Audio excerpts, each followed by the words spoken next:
Bonjour à toutes et à tous et bienvenue dans un nouveau tuto Lightroom. Ce tuto est consacré à l'intégration de votre signature dans vos photos ou dans un cadre autour de ces derniers. J'avais déjà réalisé ce tuto sous Photoshop où je vous montrais donc comment créer votre signature personnalisée et également comment créer une action pour l'intégrer mais depuis Photoshop. Je n'avais jamais réalisé ce tuto sous Lightroom pour Lightroom. Et donc aujourd'hui, ce sera chose faite. La gestion des signatures dans Lightroom est vraiment très simple. Donc pour ça, vous allez, si vous êtes sur Mac, dans Lightroom classique, modifier les filigranes. Sinon, ça se trouve dans édition, je pense, sur PC. Donc modifier les filigranes. Et là, vous allez voir par défaut, il vous écrit un texte avec votre nom. Donc texte que vous êtes évidemment libre de modifier comme bon vous le semble. Si par exemple ici, je ne veux pas le petit symbole copyright. Voilà. Vous avez le choix ici entre toutes les polices. Donc les polices, ce sont les types d'écriture qui sont installés sur votre ordinateur.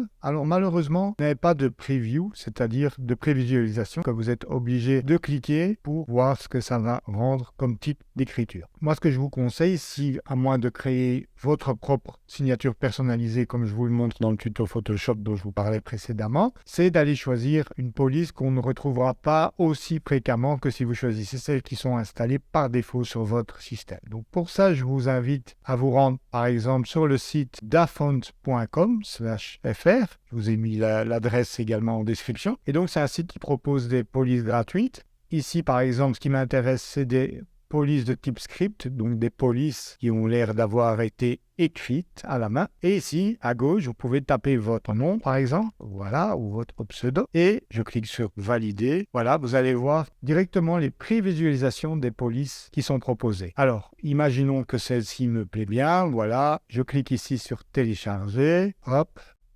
voilà, c'est la Calista. Je l'ouvre dans le Finder.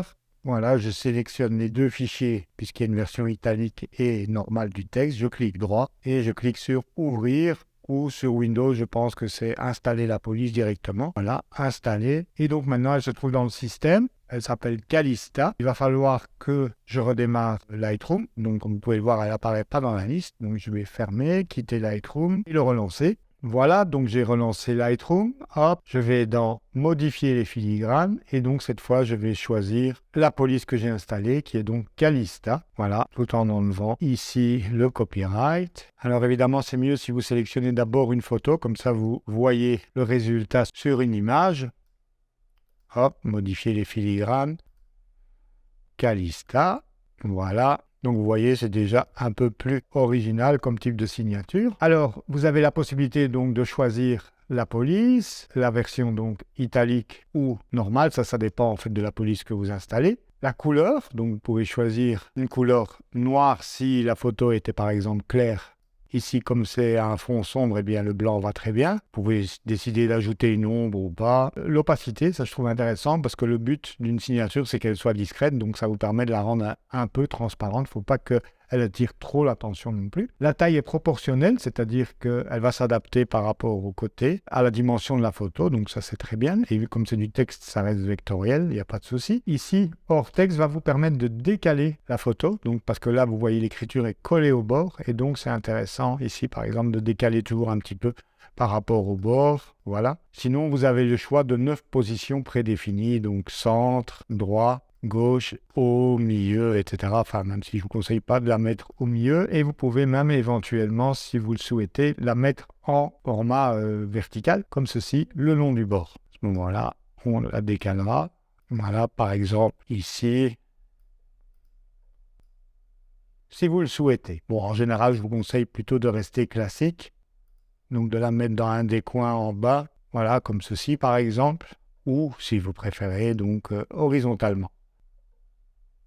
Voilà, donc ça c'est tous les réglages à peu près que vous pouvez effectuer. Et donc vous allez ici enregistrer les paramètres en tant que nouveaux paramètres prédéfinis. Vous allez lui donner un nom, donc ça c'est signature par exemple manuscrite blanche. Voilà, Je vous conseille de le nommer avec précision parce qu'en fait, lorsque vous allez exporter vos photos, ensuite, je vous montre, terminé. Supposons que je choisisse ces 4 photos, je vais dans Fichier, Exporter. C'est là qu'en fait, vous allez choisir le format, JPEG, etc., la dimension et l'application d'un filigrane. Donc, c'est quand vous cochez ici Application d'un filigrane que vous allez pouvoir chercher dans la liste les différentes signatures que vous aurez créées. Donc ici, signature manuscrite blanche. C'est pour ça que c'est important de les nommer correctement parce que sinon, si vous ne savez pas si elle est noire, blanche, à gauche, en bas, à droite, etc.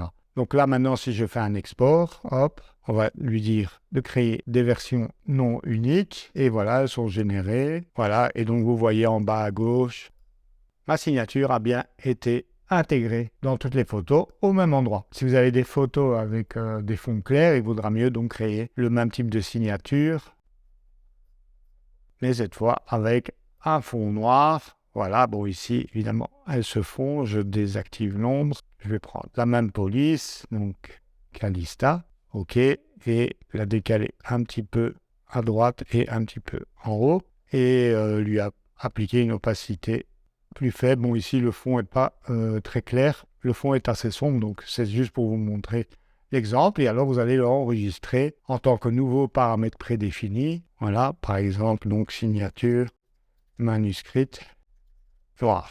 Voilà, créé, hop, et terminé. Maintenant, à l'export, vous aurez le choix ici dans Filigrane entre les différentes signatures que vous aurez créées. Donc ça, c'est la signature de type texte, mais vous avez également la possibilité, si vous avez un logo, donc je vous montre, hop, de choisir ici un graphique. Vous cochez graphique, vous allez chercher votre logo ou la signature que vous aurez créée en suivant mon tuto Photoshop au format PNG, puisque le format PNG, en fait, supporte la transparence. Sinon, vous aurez un cadre noir ou blanc autour. Donc, il vaut mieux exporter votre photo depuis votre logiciel où vous créez votre signature au format PNG. Et là, voilà, idem, hein, vous pouvez donc la décaler comme bon vous semble. Ici, je vais la mettre par là. Voilà. Je clique ici et je l'enregistre. Donc là, c'est signature blanche PNG.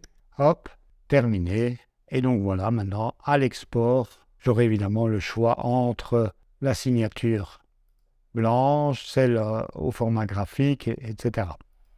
Alors, je vais rapidement importer la version noire. Voilà, graphique, version noire. Ici, vous voyez d'ailleurs qu'on ne la voit quasi pas. Enregistré en tant que nouveau paramètre défini. Donc, signature, noir, PNG, hop, et voilà. Terminé. Alors, autre façon d'insérer sa signature, c'est de la placer en dehors de la photo, dans un cadre, donc. Pour ça, vous allez aller dans l'onglet Impression. Voilà. Vous voyez d'ailleurs, elle s'y est mise directement. Pourquoi? Parce qu'en fait, ici, vous avez deux options. Vous avez ce qu'on appelle la plaque d'identité.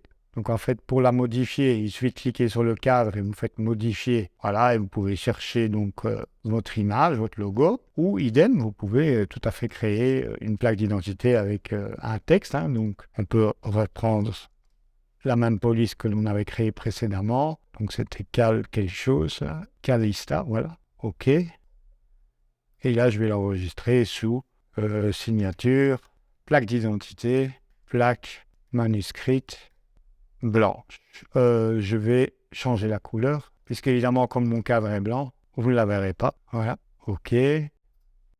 Enregistrer sous. Plaque manuscrite noire, enregistrer. Voilà, OK.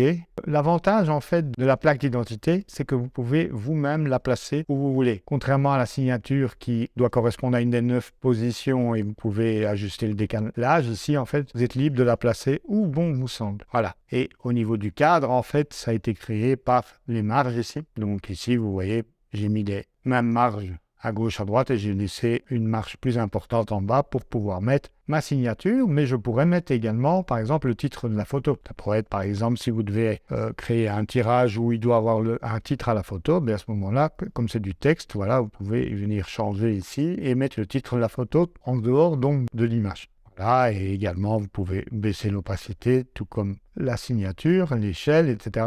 Et vous avez la possibilité, en plus, de venir ajouter votre signature. Voilà, c'est deux choses différentes, le filigrane et la plaque d'identité. Donc la signature se place comme dans modifier les filigranes. Par contre, ça c'est la plaque d'identité, ça vous permet d'ajouter votre signature et un titre à la photo, ou vous pouvez interagir avec les deux si c'est ce que vous désirez faire. Donc voilà un petit peu les options. Et alors évidemment, ici le but, ça ne va pas être d'imprimer la photo directement, mais d'en sortir un JPEG. Voilà, vous choisissez donc aussi, au lieu d'imprimante, vous choisissez JPEG et hop, vous la sortez, imprimez dans un fichier, voilà, monte, enregistré. Et comme vous pouvez le voir, voilà, elle a été donc exportée en JPEG avec le titre et la signature. Même si les deux ici ne vont pas très bien ensemble, j'en conviens. Alors, chose importante, c'est lorsque vous changez de version de Lightroom, donc quand il y a une nouvelle mise à jour, etc., ou que vous devez exporter votre Lightroom vers un autre ordinateur, il y a beaucoup de photographes qui perdent leur signature. Alors pour ça, il faut aller faire un backup en fait avant l'export. Donc je vous montre, quand vous quittez Lightroom, voilà, selon ce que vous avez sélectionné ici, à chaque fermeture ou pas, vous avez un endroit dans lequel Lightroom crée un backup. Ici c'est G-Drive, machin, etc. Je vous montre, donc il est ici. Lightroom Catalogue Backup, on va prendre le dernier en date, voilà. Et donc vous avez un fichier zip. Mais en fait, ce fichier zip, il ne contient pas vos signatures et vos paramètres de développement, etc., vos presets. Je vous montre.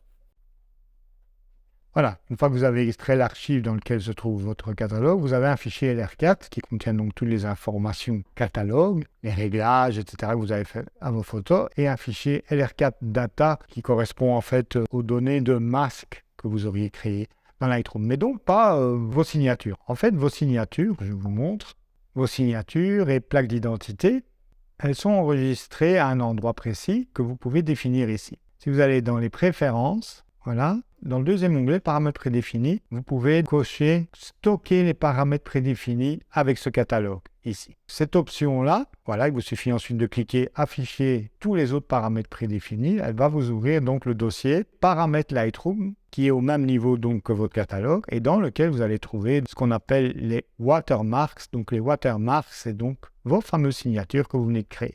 Moi, ce que je vous conseille de faire avant de faire une mise à jour ou un déplacement, c'est de prendre ce dossier, de venir le copier et de le placer à l'endroit où donc il y a votre backup de catalogue.